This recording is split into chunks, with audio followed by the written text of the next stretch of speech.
¿Cómo andan todos? Bienvenidos, bienvenidas a El Paraninfo, un espacio para construir conocimiento. Ya estamos a través del canal de la Universidad Nacional del Litoral en vivo a partir de este momento y hasta las 13. Hoy nos vamos a meter en un tema que tiene que ver con el cerebro y el sueño. Vamos a aproximarnos a esta estructura tan dinámica, tan plástica, tan fascinante de investigar. Y por eso hemos invitado a docentes, investigadoras de UNL y de CONICET también, para no solamente abordar el cerebro, cómo funciona, sino también, saber cómo descansa el sueño, cómo tener un buen sueño también. Hay distintas investigaciones que hablan justamente de esta estructura fascinante. Vemos el informe y nos aproximamos al tema.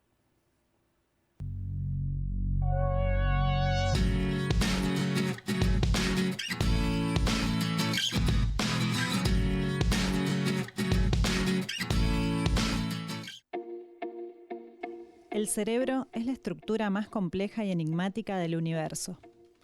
Contiene más neuronas que las estrellas existentes en la galaxia. El cerebro es fascinante, entre otras cualidades, porque es el único órgano que intenta explicarse a sí mismo. Todo lo que hacemos lo podemos llevar a cabo gracias a él. Nuestro cerebro es plástico y adapta su actividad y cambia su estructura de forma significativa a lo largo de la vida. La experiencia lo modifica continuamente, fortaleciendo o debilitando las sinapsis que conectan las neuronas. Como consecuencia de esta plasticidad, puede reorganizarse de forma estructural y funcional, adaptándose continuamente al aprendizaje. Todos sabemos lo importante que es el cerebro para nuestro cuerpo, pero ¿somos conscientes de sus funciones y de sus potencialidades? ¿Podemos influir en su funcionamiento? ¿Es posible ejercitarlo, educarlo para sacarle la máxima utilidad?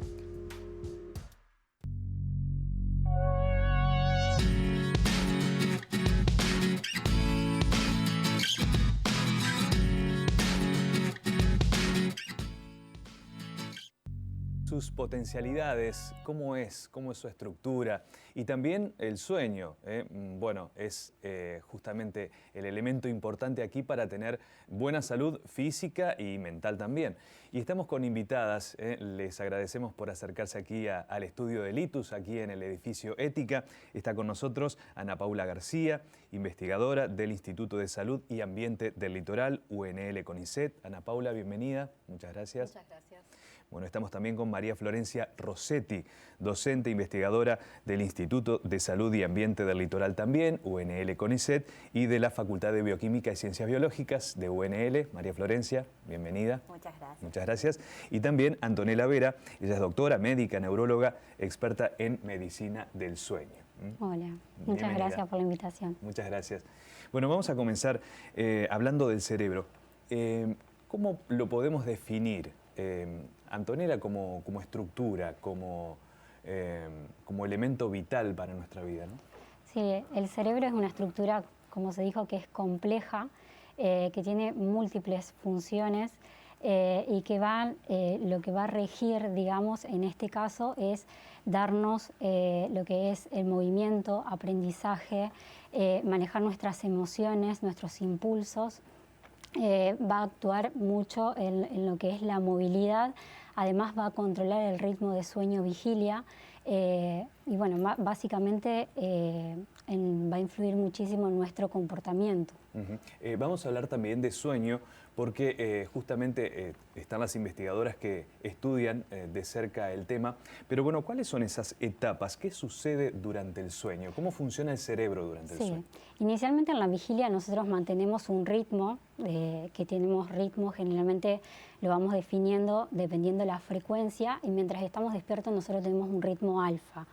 Que si nosotros hacemos un electroencefalograma vamos a ver que tenemos un ritmo de 8 a 13 Hz y cuando nosotros nos dormimos se activa una estructura que está en el hipotálamo que lo que genera es desactivar todas las estructuras y todos los neurotransmisores que influyen en la vigilia. Entonces, cuando nos iniciamos a dormir, que aparece la somnolencia, se empieza a enlentecer el cerebro, esa actividad pasamos a una actividad teta, un ritmo menor, y empiezan a aparecer grafoelementos que nos van a definir las etapas del sueño.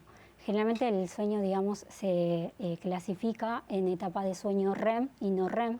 El de sueño no REM hay otra vez una subclasificación que, bueno, nosotros a medida que vamos haciendo el electroencefalograma vamos definiendo esas etapas. ¿La etapa REM es la más profunda? La etapa del sueño no REM tenemos estadios N1 y estadios N2, que es el sueño superficial o sueño ligero, y la etapa N3 es la más profunda, que es cuando descansamos más. Y si bien todas las etapas tienen sus funciones, es más donde se profundiza, digamos, o la memoria, o sea, se consolida la memoria.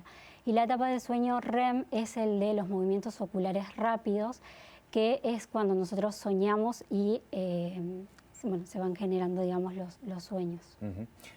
Ana Paula y María Florencia me van a hablar seguramente de salud y ambiente. María Florencia, ¿cómo se trabaja en el laboratorio? ¿Cómo se estudia, digamos, esto de la estimulación ambiental? Bueno, nosotros justamente para lo que queremos ver, hace muchos años que se estudia cómo el ambiente, cómo el enriquecimiento ambiental puede mejorar las funciones del cerebro.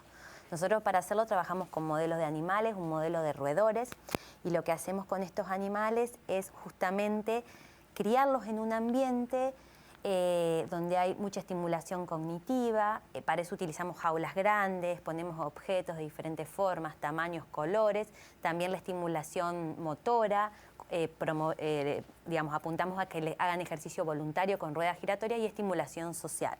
Entonces estudiamos cómo todos estos tipos de estímulos pueden afectar las funciones del cerebro. La memoria, el aprendizaje, la regulación de moléculas que son claves justamente y que tienen funciones importantes en el cerebro, la generación de nuevas neuronas, la formación de plasticidad sináptica. Entonces de esta forma logramos justamente, como la palabra lo dice, enriquecer el ambiente de los animales y entender a nivel molecular y conductual qué es lo que pasa para tratar de entender los mecanismos que explican estos efectos a nivel ambiental. Ana Paula, contame, recién me dijiste fuera de aire, están estudiando el sueño del pez. Contame cómo se trabaja en laboratorio a partir de un animal, ¿no? Sí, este es otro modelo que se está trabajando en el instituto más recientemente, que es el modelo de pez cebra. Es un modelo que se usa hace varios años, bastante, en neurociencias. Tiene la ventaja de que es un animal pequeño, su genética está totalmente codificada, entonces es fácil de estudiar y tiene muchas similitudes con los mamíferos y con el ser humano. Nosotros lo estamos usando para estudiar cómo las alteraciones del sueño y en particular una restricción del tiempo de sueño puede afectar los comportamientos del pez durante la etapa en que no está dormido. El comportamiento que estamos estudiando es la ingesta de alimento y la búsqueda de alimento.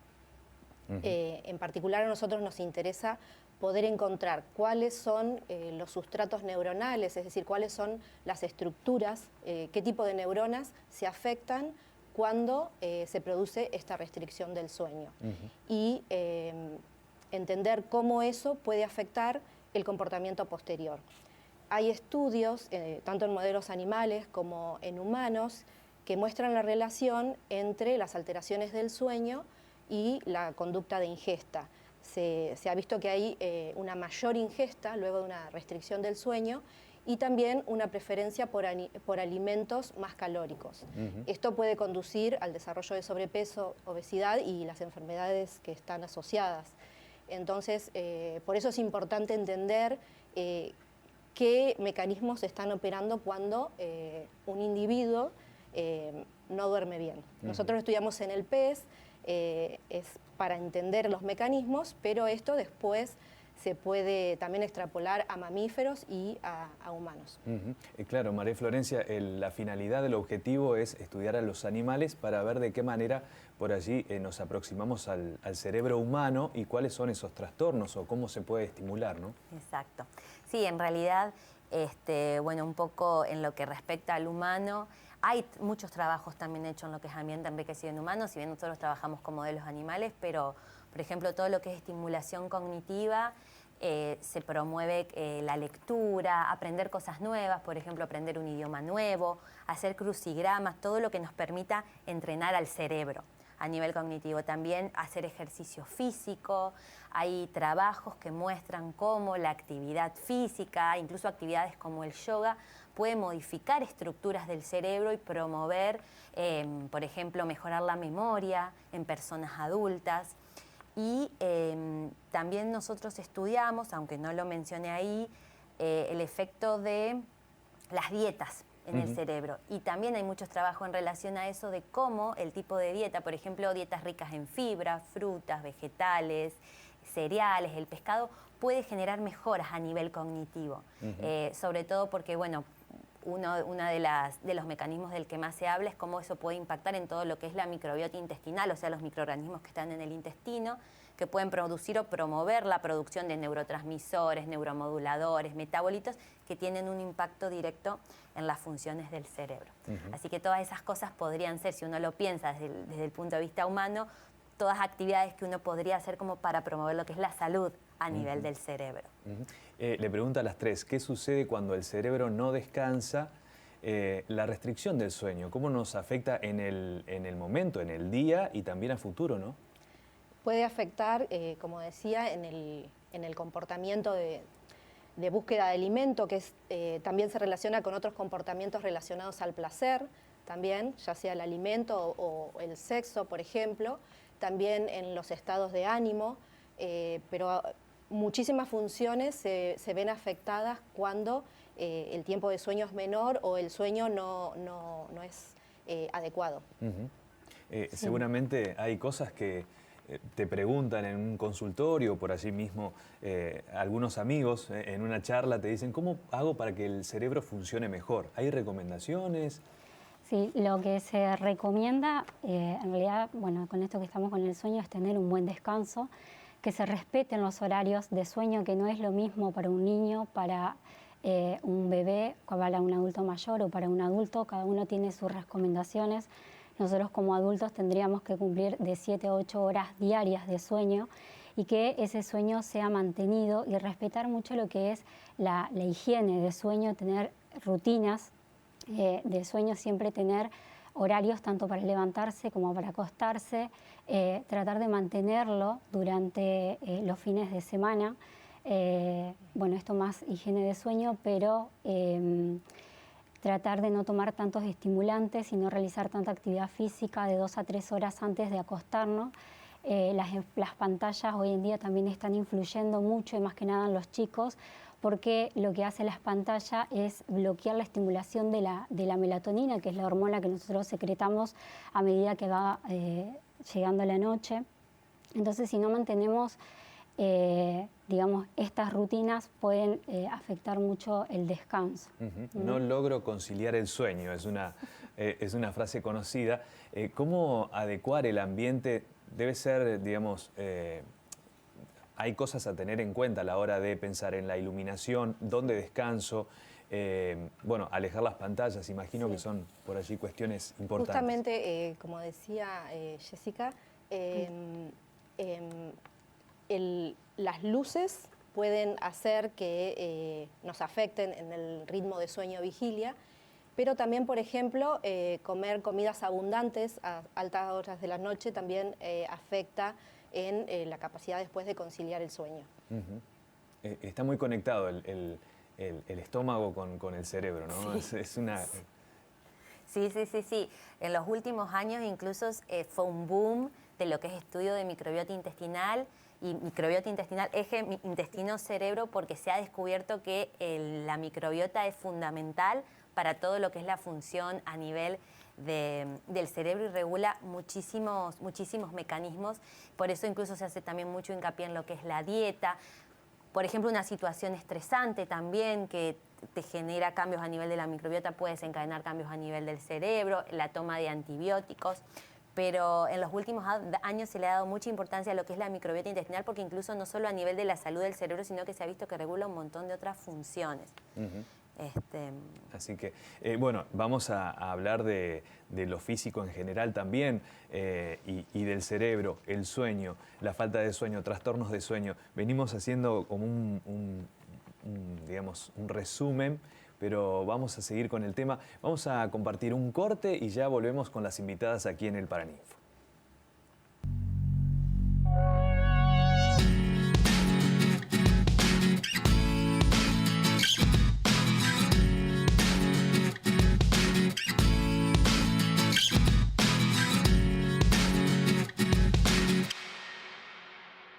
Nos dedicamos hoy en el Paraninfo, este espacio para construir conocimiento, para hablar del cerebro y sobre todo de los trastornos del sueño que tienen que ver justamente con el descanso de nuestra cabeza. Estamos con Antonella y bueno, seguimos charlando. Trastornos del sueño frecuentes. ¿Qué tipo de trastornos tiene la persona a la hora de poder descansar? Y en frecuencia tenemos, bueno, el insomnio, que es una alteración tanto en el inicio, para iniciar el sueño, mantenerlo, o por ahí tenemos despertares precoz. Eso por ahí en más frecuencia. Después están los trastornos respiratorios durante el sueño, que por ahí lo que son las apneas o hipopneas del sueño, si bien todos tenemos apneas, después si aumenta el índice, eso ya por ahí fracciona mucho el sueño y puede generar al otro día somnolencia diurna. La apnea tiene que ver con la respiración, ¿no? La apnea tiene que ver con la respiración, que es una caída del flujo del 90% si es una apnea asociada a desaturación, y así como una hipopnea también, que es una caída del 30% que se asocia a un microdespertar o caída de la saturación.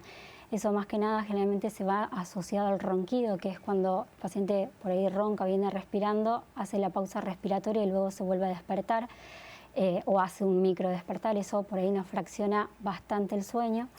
Después tenemos trastornos del comportamiento durante el sueño, que son las parasomnias, tanto del sueño no REM como el sueño REM, que pueden ser el sonambulismo, terrores nocturnos, las pesadillas. ¿Son comunes? Son bastante frecuentes. El sonambulismo más que nada en los niños es muy frecuente y un 20% después puede seguir en el adulto. Y bueno, las parálisis del sueño también es otra parasomnia del sueño REM. Estoy semiconsciente y no me puedo mover, ¿es así? Es eso, estamos en sueño REM, generalmente en el sueño REM, que es cuando estamos soñando, hay una atonía muscular, estamos quietitos, y lo primero que se despierta es corteza, entonces nos despertamos y no nos podemos mover hasta que podamos hacer algún tipo de movimiento en los pies para poder despertarnos. Eso generalmente también es frecuente y más cuando nos privamos de sueño, porque hacemos sueño REM de rebote. Entonces es más frecuente de que por ahí podamos tener alguna parálisis del sueño. Después, dentro de otros trastornos, tenemos los movimientos periódicos de piernas, el síndrome de piernas inquietas, que suele ocurrir, que también no es tan frecuente, pero es frecuente, y las hipersomnias. Las hipersomnias, que bueno, los pacientes por ahí que tienen mucha excesiva somnolencia diurna, que se duermen, ahí englobamos, digamos, lo que es la narcolepsia, hipersomnias idiopáticas, otro tipo de hipersomnias. Todos esos trastornos tienen tratamiento, ¿no? Todos tienen tratamiento. Generalmente tenemos un estudio que se llama polisomnografía, que se coloca un electroencefalograma durante la noche, entonces vamos viendo en qué etapa está el paciente, si estadio N1, N2, N3, sueño REM, colocamos electrooculogramas para ver los movimientos oculares, el mentón para ver si tenemos bruxismo y si vemos también la atonía muscular en sueño REM. Estudiamos la parte respiratoria también, va una cánula nasal, un tórax en el abdomen y en el tórax para ver si tenemos apneas y electrodos en las piernas. Eso va haciendo un registro de cómo el paciente duerme, cómo descansa y si hay un despertar porque es producido. Desconocía el vínculo, claro, de la nutrición con el cerebro, ¿no? Están haciendo ahora, Ana Paula, un estudio de crononutrición, ¿no? Sí, la crononutrición es una rama de la cronobiología y se centra en estudiar los momentos en que se producen las ingestas. Esto es importante porque la crononutrición lo que establece es que tenemos un reloj biológico todos los seres vivos, pero en particular los mamíferos y los seres humanos, tenemos un reloj central que se encuentra en el cerebro y que coordina la función de relojes periféricos que están en otros órganos del cuerpo. Todos los estímulos externos pueden afectar el funcionamiento de ese reloj. Por ejemplo, la luz que entra por nuestros ojos llega a este reloj central y lo sincroniza. Por eso es el efecto de las pantallas y la luz artificial, que puede desincronizar nuestro reloj biológico con la luz natural. Entonces, también el estímulo de la ingesta de alimento afecta más a los relojes periféricos. Por ejemplo, un estímulo de nutrientes puede no ser adecuado en un momento del día donde el metabolismo, que también tiene un ritmo circadiano, ese estímulo no llega a una desincronización entre ese ritmo metabólico y los estímulos externos. O sea que no solamente tiene que ver con el buen descanso, con la no estimulación con luz o pantallas, sino también con la alimentación. Claro, porque nosotros tenemos ritmos de temperatura en el cuerpo, no solo el ritmo de sueño-vigilia, sino también de ritmos de temperatura. Las hormonas tienen un ritmo circadiano también, así como el metabolismo.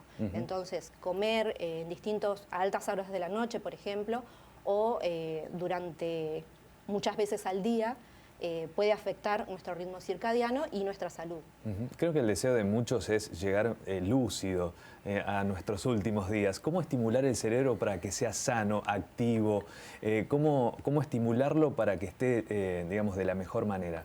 Bueno, un poquito lo que mencionaba antes, creo que es muy importante la estimulación cognitiva a nivel cognitivo. De hecho, se promueve mucho en las personas ancianas y personas con enfermedades neurodegenerativas que tienen alteraciones cognitivas, como bueno, leer, hacer crucigramas, pintar, dibujar, aprender cosas nuevas. Por ejemplo, a mí me puede gustar mucho leer, pero lo hago siempre. Entonces, a lo mejor aprender un idioma nuevo, algo que me implique por ahí la activación de nuevas áreas del cerebro, todo lo que es la actividad física, hacer ejercicio, salir a caminar, todo eso tiene mucho impacto en lo que son las hormonas y mejora todo lo que es la memoria, el aprendizaje, reduce también lo que es por ahí el deterioro un poco asociado a la edad. Todo lo que es el contacto social, la estimulación social, también ha visto que tiene muchos efectos beneficiosos a nivel del cerebro. Estar en grupo reduce el nivel de estrés, de ansiedad. Incluso hay trabajos que se han hecho hasta en el contacto con mascotas, como por ahí una persona después de interaccionar con su mascota eleva determinadas hormonas que están asociadas a la felicidad y al bienestar. Bueno, como dicen las chicas, también todo lo que es dormir bien y descansar es fundamental para la salud del cerebro, el tipo de comida que uno ingiere, mantener la comida saludable, dietas ricas en fibra, frutas, vegetales, los pescados. Todo eso mejora muchísimo lo que es las funciones a nivel del cerebro, desde lo que es la memoria y las funciones cognitivas hasta el aumento de moléculas que están implicadas en todo lo que es la neuroprotección. Ambas han tenido la experiencia de estar en un congreso en Corea, tengo entendido, en 2019. Los trastornos del sueño tienen que ver también con las distintas culturas, imagino, ¿no? De acuerdo a los trabajos, al descanso, a las rutinas que tiene cada uno, ¿no? Y yo supongo que sí. Sí, hay estudios que muestran, por ejemplo, en algunos países, hay estudios que muestran que el horario adecuado para que los adolescentes, por ejemplo, concurran a la escuela. A veces un horario tan temprano como se usa en algunos países, se sabe que puede ser perjudicial para el aprendizaje y el rendimiento académico. Entonces, en algunos lugares, por ejemplo, eso se modifica. También se sabe que el trabajo por turnos tiene efectos bastante deleterios sobre la salud. Y bueno, en algunos lugares esas cosas se estudian y se hacen acciones para mejorarlas en la población. Sí. Muy bien. A manera de conclusión, bueno, le pido a Antonella, por allí uno se da cuenta de las cuestiones del cerebro cuando tiene alguna dificultad o trastorno del sueño. Bueno, hacer medicina preventiva, ¿no? Desde, bueno, la docente o en todo caso la doctora que es neuróloga. ¿Qué recomienda para mantener activo el cerebro, para estimular y no llegar al momento de tener los trastornos o algún tipo de padecimiento en el cerebro? Bueno, inicialmente, como habíamos dicho, mantener este tipo de rutina siempre es muy importante, hacer hincapié en lo que es higiene de sueño, mantener horarios regulares, que si dormimos siestas por ahí que sean cortas, no más de 20 minutos, porque por ahí eso también afecta si hacen siestas muy prolongadas. Y bueno, mantenerse siempre, estamos estimulados ya desde chiquitos para mantener la concentración, para mantenernos estimulados. Pero bueno, sería... Muy bien. Recomendaciones de los ambientes para el buen descanso. Ya más o menos repasamos el tema, ¿no? Mantener el teléfono, la pantalla alejada. Sí. ¿No? Sí, unas horas antes de irse a dormir, 2 horas antes, se recomienda evitar las pantallas, la televisión. Es mejor tal vez agarrar un libro y eso nos va a dar más sueño, me parece. Seguro, ¿no? Sí. Muy bien. Bueno, sobre todo para los niños. Sobre también. todo para los niños. Sí. Bueno, imagino que hay distintos contextos en casa, en el hogar. El papá que por allí, bueno, no sé, tiene cuestiones que tienen que ver con el trabajo, o una, digamos, mamá que por allí, bueno, tiene el niño con pocos meses y el descanso no es el ideal, pero bueno, son cuestiones en ese a lo caso, mejor transitorias, ¿no?